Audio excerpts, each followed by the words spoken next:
तो 11.4 का पहला सवाल है, आपको एक बेलनाकार टैंक दिया है, निम्नलिखित में से किस स्थिति में आप उसका पृष्ठीय क्षेत्रफल ज्ञात करेंगे और किस स्थिति में आयतन। तो जब कोई चीज उस वस्तु के अंदर भरी जाती है तो आयतन ज्ञात किया जाता है, और जब कोई चीज उस वस्तु की सतह पर चिपकाई जाती है तो क्षेत्रफल ज्ञात किया जाता है। तो देखो, यह ज्ञात करने के लिए कि इसमें कितना पानी रखा जा सकता है, तो पानी उसके अंदर भर जाएगा, न कि उसकी सतह पर उसकी दीवारों पर चिपकेगा। तो पानी उसके अंदर भर जाएगा, इसलिए क्या ज्ञात करेंगे, आयतन ज्ञात करेंगे। जब कोई चीज उसके अंदर समा जाती है, भर जाती है, तो आयतन ज्ञात किया जाता है। इसका प्लास्टर, इसका मतलब कौन है, बेलनाकार टैंक है। बेलनाकार टैंक का प्लास्टर करेंगे तो वो प्लास्टर उसकी दीवारों के सहारे सहारे चिपकता चला जाएगा, न कि उसके अंदर भरेगा। प्लास्टर करने वाला हिंदी में लिपाई करना, देसी भाषा में लिपाई करना। अपने मिस्त्री लिपाई करते हैं ना गांवों में मकानों की, तो वो प्लास्टर करना कहलाता है। तो उसके लिए कितनी सीमेंट की बोरियों की संख्या लगेगी, तो हमें क्या ज्ञात करना पड़ेगा, पृष्ठीय क्षेत्रफल ज्ञात करना पड़ेगा उसका, टैंक का। तो पृष्ठीय क्षेत्रफल,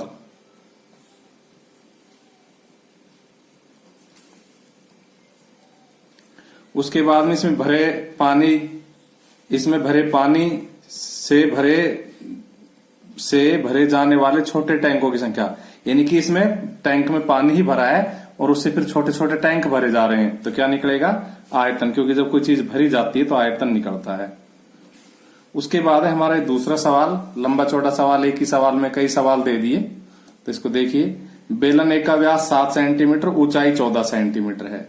बेलन बी का व्यास 14 सेंटीमीटर, ऊंचाई 7 सेंटीमीटर है। परिकलित किए बिना, यानी गणना किए बिना, हल किए बिना, क्या आप बता सकते हैं कि इन दोनों में से किसका आयतन अधिक है।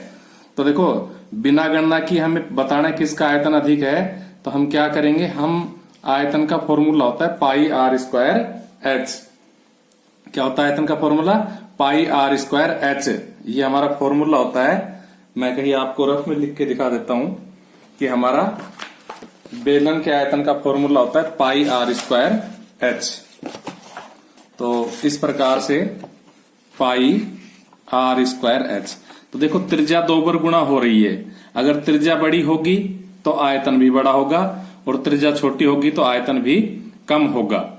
तो इनमें से दोनों की उल्टी सीधी त्रिज्या और ऊंचाई दे रखी, तो जिसकी त्रिज्या ज्यादा होगी उसका आयतन अधिक होगा। तो हम बिना गणना किए बता सकते हैं। देखो, इसका व्यास 7 है तो इसकी त्रिज्या छोटी है, और इसका व्यास कितना है, 14 है, तो इसकी त्रिज्या क्या हुई, बड़ी हुई। क्योंकि त्रिज्या 2 बार गुणा होती, इसलिए इसका आंसर बड़ा आएगा, यानी कि बेलन बी का आयतन अधिक है। तो हम क्या लिखेंगे, चूंकि बेलन बी का व्यास अधिक है,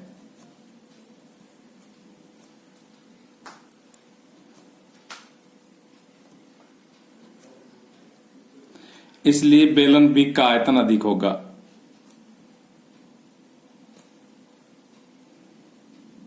ये तो हमने बिना गणना किए बता दिया।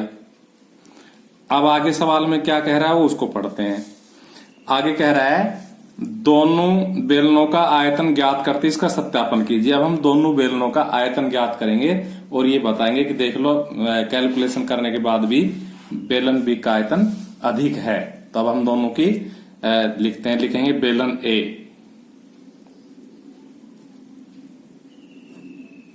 तो इसमें क्या लिखेंगे, व्यास बराबर कितना दिया हुआ है, 7 सेंटीमीटर दिया हुआ है, और ऊंचाई कितनी दी हुई है, 14 सेंटीमीटर। तो यहां से हमारा क्या निकल जाएगा, आर 7/2। जब 7 में 2 का भाग नहीं जाए तो 7/2 ही लिख सकते हैं। कैलकुलेशन में 2 कट जाता है। अब हम, या नहीं भी कटेगा तो वहां भाग दे लेंगे। अब हम लिखेंगे इसलिए बेलन ए का आयतन, और अभी अभी मैंने फॉर्मूला रफ में आपको लिख के दिखाया था, पाई आर स्क्वायर एच। देखो, पाई का मान 22/7, आर का मान 7/2 गुणा 7/2, और एच का मान 14। देखो, कट गए 2 से, 2 7 14, इस 2 से ये कट जाएगा 11, 7 से 7 कट जाएगा, तो हमारे पास क्या जाएगा, 7 7 49 गुणा 11। तो जब हम 49 को 11 से गुणा करेंगे तो 11 निम 99, हासिल 9, और 11 चौक 44, 44 और 9 53, तो 539 घन सेंटीमीटर। फिर लिखेंगे बेलन बी, यानी कि बी बेलन का आयतन ज्ञात करेंगे अब। तो बेलन बी, व्यास कितना दिया हुआ है 14 सेंटीमीटर और ऊंचाई कितनी दी हुई है 7 सेंटीमीटर। उससे उल्टी कर दी ए बेलन से, तो यहां पर आर हम जानबूझ के कैपिटल लिख रहे ताकि दोनों की त्रिज्याओं में पहचान रहे।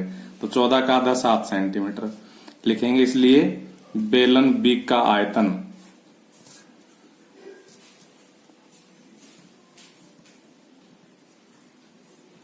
तो वही formula pi R square H, इस बार कैपिटल आर और कैपिटल एच लिखेंगे। क्या लिखेंगे कैपिटल एच। तो पाई का मान 22/7, आर का मान 7 गुणा 7 और एच का मान भी 7। 7 से 7 कट जाएगा, 7 7 49। 49 को इस बार 22 से गुणा करना है, तो वो गुणा मैं ऐसे कर रहा हूं कि जब 22 को 49 को 11 से गुणा किया था तो ये आया था 539। अब 22 से कर रहे थे, 11 के दुगने से कर रहे थे, इसका दुगना कर सकते हैं डायरेक्ट। तो 2 × 18, आप सीधा गुणा करके देख लेना। और 2 × 6 और 1 7, 2 × 10, तो 1078 घन सेंटीमीटर। देखो पेज खत्म हो गया, तो हम अगले पेज में क्या लिखेंगे कि चूंकि ये छोटा है इससे, अर्थात इसका आयतन ज्यादा है, यही हमने बिना गणना किए बताया था। तो अगले पेज में हम लिखेंगे चूंकि 1078 बड़ा है 539 से, चूंकि 1078 बड़ा है 539 से, इसलिए बेलन बी का आयतन अधिक है। तो इस प्रकार से हमारा गणना से भी आंसर आ गया है कि भाई बी का आयतन अधिक है। अब वो कह रहा है, देखो आगे सवाल कि जांच कीजिए क्या अधिक आयतन वाले बेलन का पृष्ठीय क्षेत्रफल भी अधिक है।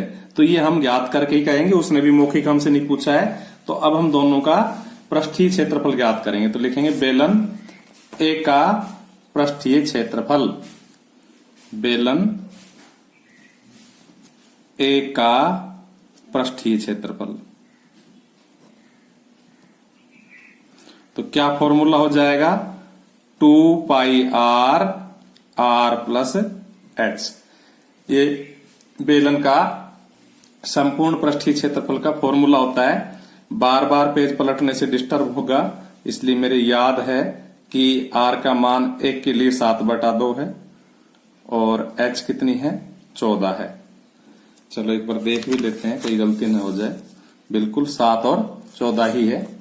तो हम इनको कैलकुलेट करेंगे तो देखो इस 2 से ये 2 कट जाएगा, इस 7 से 7 कट जाएगा, ब्रैकेट के बाहर सिर्फ 22 बचेगा और ब्रैकेट के अंदर हम 2 एलसीएम लेके जोड़ देंगे इसके बटे 1 मान के। तो 7 + 14 दूनी 28, क्योंकि पूरे के नीचे लाइन खिंच गई। अब इसको इससे काट सकते हैं 11 बार।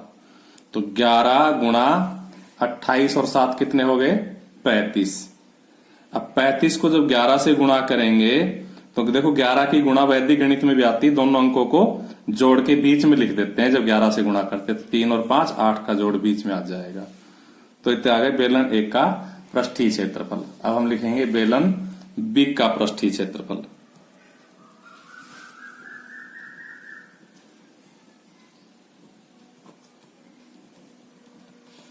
तो बेलन बी का पृष्ठीय क्षेत्रफल लिखेंगे, सूत्र क्या हो जाएगा 2 पाई आर, इस बार कैपिटल आर, फिर आर प्लस एच। तो 2 पाई का मान 22/7, कैपिटल आर का मान हमारा कितना है 7 और एच का मान भी 7। तो क्या हो जाएगा 7 और 7 प्लस 7, क्योंकि आर भी 7 और एच भी 7। इस 7 से 7 कट जाएगा, 22 दूनी 44 गुणा 7 और 7 14। तो 14 चौकू 56, फिर दोबारा से 14 चौकू 56 और 5 61। तो लिखेंगे देखो अधिक आयतन बी का था, इसका क्षेत्रफल भी अधिक आ गया। तो हम लिखेंगे चूंकि 616 बड़ा है 385 से, इसलिए अधिक आयतन वाले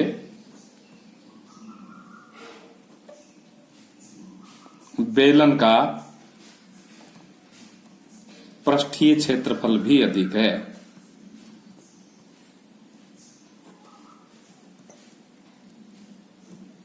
इस प्रकार से ये काफी, इसमें एक ही सवाल में कई सवाल ऐड कर दिए थे, आपका सवाल पूरा हुआ। तो एक हम यहाँ आंसर लिख लेंगे और एक आंसर हम अपना यहाँ हमने लिख ही दिया है।